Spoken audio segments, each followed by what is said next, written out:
국내외 사정으로 경기가 불안정할 때 정부와 중앙은행은 경기 안정 정책을 펼친대요. 경기가 불안정하니까 당연히 안정적인 정책을 펼쳐야겠죠. 중앙은행은 화폐를 발행하는 지금의 한국은행이죠. 정부는 정부 지출이나 조세 등을 이용해서 재정 정책을 펼치고 중앙은행은 통화율이나 이자율을 조정하는 통화 정책을 활용한대요. 근데 아마 너희가 겨울방학 때 통화 정책에 대한 얘기는 여러 번 들었지. 예를 들어 경기가 너무 과열이 됐어. 사람들이 돈을 너무 많이 써. 그럼 이자율을 어떻게 해? 이자를 높여서 사람들이 은행에 예금하게 만드는 거지. 그치? 그러면 자연스럽게 경기가 안정이 되는 거고, 그 다음에 통화량 같은 경우에는 만약에 시장에 화폐가 너무 많이 돌아. 방금 했던 얘기네? 그럼 이자를 어떻게 한다? 이자를 올리는 거죠. 그래서 시장에 도는 화폐의 양을 줄이는 거. 이거는 아마 익숙한 얘기겠죠? 근데 위에 나와 있는 이 정부 지출이나 조세가 뭐냐면, 일단 조세부터 한번 볼까? 조세가 뭐야? 세금이잖아. 사람들한테 내라고 하는 그 세금을 겁나 높게 비율을 때려버린다고 생각해봐. 그러면 사람들이 갑자기 내 소득이 확 줄어드는 듯한 느낌을 받겠지? 그러면 돈을 많이 안 써요. 그리고 정부 지출이라는 건 뭐냐면 어떤 형태이든지 국민들에게 추가로 지급하는 돈이에요. 예를 들어 그런 거 있잖아. 청년수당. 이런 거 들어본 적 있나? 서울시 같은 데는 청년수당 지급을 되게 많이 해줘. 그러니까 한마디로 예산을 뿌리는 거지. 사람들한테. 돈을 줘. 그러면 사람들 입장에서 소득이 늘어난 느낌이야 하고 돈을 더 많이 쓰겠죠. 그렇죠? 그래서 정부 같은 경우에는 정부 지출을 통해서 통화량을 늘리거나 조세를 통해서 통화를 줄이거나 중앙은행 같은 경우에는 이자율을 높임으로써 통화량을 줄이거나 이자율을 낮춤으로써 통화량을 높이는 거죠. 여기까지는 이해 갔어? 이거는 머리 안에 넣어야 돼, 얘들아. 자, 정부 지출 아까 내가 뭐라 그랬어? 국민들에게 주는 추가 소득이라고 생각하세요. 국민들에게 주는 추가 소득. 청년수당 같은 거 얘기해줬죠? 나중에 혹시라도 이런 말이 나오면 정부 지출이라는 건 정부가 국민들한테 꽁으로 주는 돈이구나 이렇게 생각하면 되고,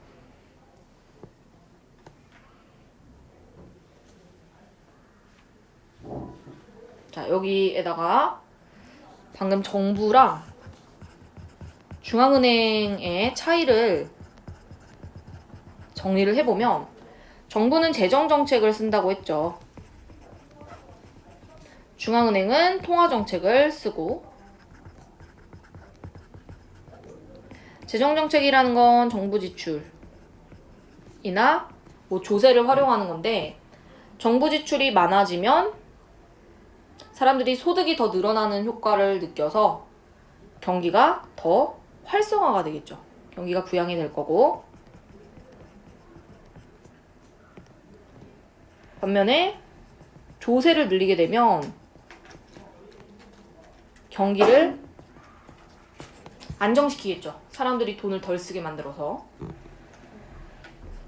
통화정책, 이자율을 높여서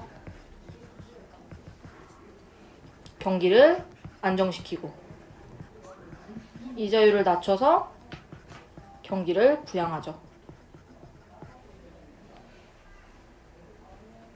부양한다는 건 돈을 많이 쓰게 만드는 거고, 안정시키는 건 돈을 덜 쓰게 만드는 거고, 우리가 이런 걸 여기 밑에도 나오지만 긴축 재정이냐 확장적 재정 지출이냐라는 말로 표현하기도 하는데, 방금 전에 봤던 지문에서 확장적 재정 정책이 또 나왔었어요. 그러니까 계속 반복이 된다고. 확장적 재정 정책은 어떻게든 돈을 많이 쓰게 만드는 거야.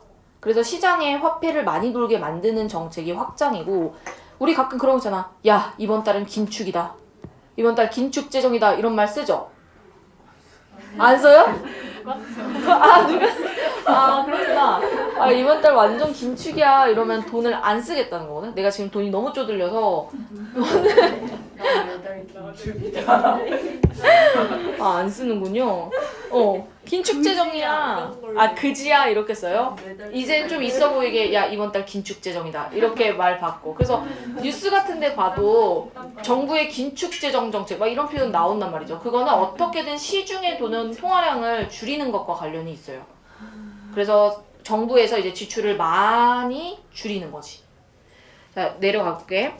자, 이 정책들은 경기 상황에 따라 달리 활용이 되는데 경기가 좋지 않을 때는 또 나와. 총수요를 증가시켜야지. 사람들이 물건을 사려는 욕구를 높여야지. 그럴 때는 정부 지출을 늘립니다. 사람들한테 수당도 주고요. 뭐 보너스도 주고요. 그러면서 이제 조세는 동시에 감면을 하죠. 이게 확장적 재정 정책이래. 혹은 이제 중앙은행으로 따졌을 때는 통화량을 늘리고 이자율을 낮췄을 때 이제 확장적 통화 정책이라고 하는 거죠. 자, 그 다음에 경기가 과열됐을 때는 정부 지출을 줄이거나 세금을 올리면 긴축 재정 정책입니다. 정부 지출을 줄인다는 건 사람들한테 수당을 주지 않는다는 거고, 세금을 올린다는 건 사람들이 돈 쪼들리게 만들어서 시장에서 돈 덜 쓰게 만드는 거고, 그 다음에 중앙은행으로 치면 통화량을 줄이고 이자율을 올리는 긴축적 통화 정책을 씁니다. 이자율을 올리면 사람들이 예금하느라고 돈을 잘 안 쓰죠.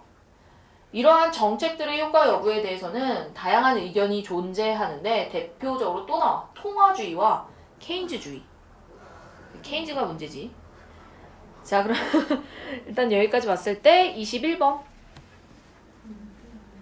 2번 맞죠?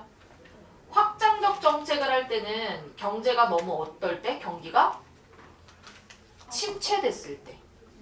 긴축은 경제가 너무 과열됐을 때. 2번 맞죠? 그 다음에 5번 선지? 정부와 중앙은행이 각각 활용하는 경기안정 정책. 정부는 뭐라 그랬어? 1문단에. 재정 정책. 중앙은행은 통화 정책. 네, 맞네요. 그리고 사실 뭐 명확하게 나오진 않았지만 4번도 맞아요. 정부가 지출을 많이 해. 그렇다는 건 사람들한테 돈 많이 준다는 건데. 그럼 국민소득은 많아지겠죠. 그렇죠. 네, 맞는 얘기죠. 자, 그 다음에 23번도 봐봐. 정부가 긴축적 재정 정책을 사용한대. 경기가 어떨 때? 과열이죠. 그럼 이것도 그냥 할 수 있어. 긴축 재정하면은 돈을 못 쓰게 만드는 거니까 시중의 통화량이 감소하겠죠.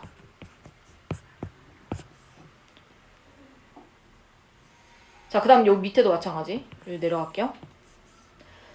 뭐가 우려된다면 중앙은행의 경우 통화량을 줄이고 이자율을 뭘 한다? 올려요. 이자율을 올려야지만 경기가 안정되죠. 그래야 사람들이 돈을 안 쓰니까. 그러면 뭐가 우려되는 거야? 경기? 과열을 우려하는 거죠. 정답은 1번.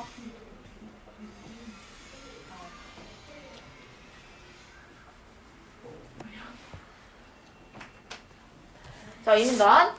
먼저 정부가 시장 개입을 최소화해야 된다고 보는 통화주의. 아까 보이지 않는 손에 좀 가깝죠? 화폐 수요가 소득 증가에 민감하게 반응한대. 화폐 수요가 소득 증가에 민감하다. 자, 이 부분이 그래프 잠깐만 볼래? 위에 그래프 봐봐. 여기가 지금 화폐 수요죠. 자, 기울기가 지금 얘가 훨씬 가파르고 얘가 훨씬 완만하죠. 이 화폐 수요와 관련해서 뭔가 민감함을 보여주고 둔함을 보여주죠. 그러면 얘가 뭘까? 가가. 가가 통화주의예요. 나가 케인스주의겠죠? 이름이 뭐예요? 케인즈예요. 그냥 번역하는 거에 따라 조금씩 다른 것 같은데? 근데 케인즈가 더 많이 나오는 것 같아요.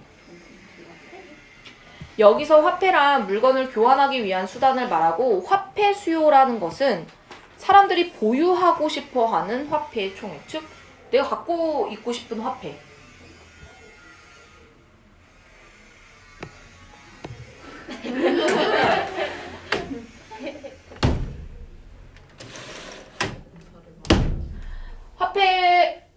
정리에서는 화폐 수요 변화에 따라 이자율의 변화의 크기가 크게 나타난대. 아, 여기가 바로 아까 그 그래프잖아. 이 Y축이 이자율인데 화폐 수요랑 이자율의 관계에서 여기가 엄청 가파르죠. 저 영향 많이 받는 거죠. 이자율이 투자 수요에 미치는 영향도 크다고 합니다. 따라서 불경기에 경기가 엄청 침체됐을 때 정부 지출을 증가시키는 재정 정책을 펼치면 국민 소득이 증가하겠죠? 사람들이 얻는 보너스 돈이 있으니까. 그러면 사람들의 화폐 수요가 증가하고 이것 때문에 이자율이 상승한대요. 이건 얘의 견해인 거죠. 화폐 수요가 증가했다는 건 돈의 가치가 올라갔다는 거야. 돈의 가치가 올라가니까 이자율이 올라갔다. 이렇게 보는 거죠. 더불어 이자율에 크게 영향을 받는 투자 수요는 높아진 이자율로 인해 예상된 투자 수요보다 급격히 감소하면서 경기를 호전시키지 못한다. 이자율이 올라가면 얘들아 기업 입장에선 투자를 잘 못해. 돈을 빌려서 투자를 하는데 그게 지금 안 되는 거잖아. 그러면서 경기가 좀 침체가 된다는 거죠.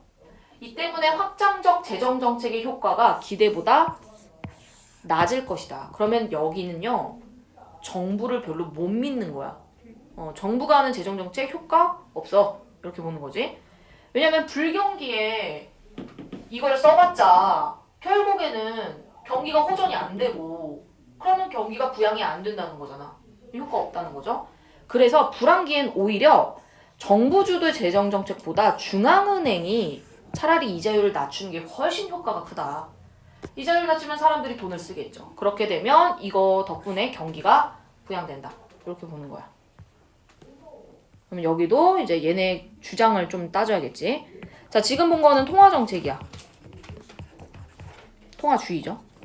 통화주의고 얘 같은 경우에는 정부의 재정 정책이 효과가 별로 없다. 오히려 중앙은행의 통화 정책의 효과가 짱이다. 이렇게 보는 거죠.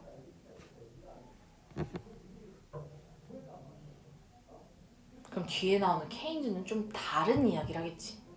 너희가 읽어서 알잖아. 케인즈주의는 뭐가 더 낫다고 봐? 재정 정책이 낫다고 봐요. 케인즈주의는. 자, 일단 여기까지 왔을 때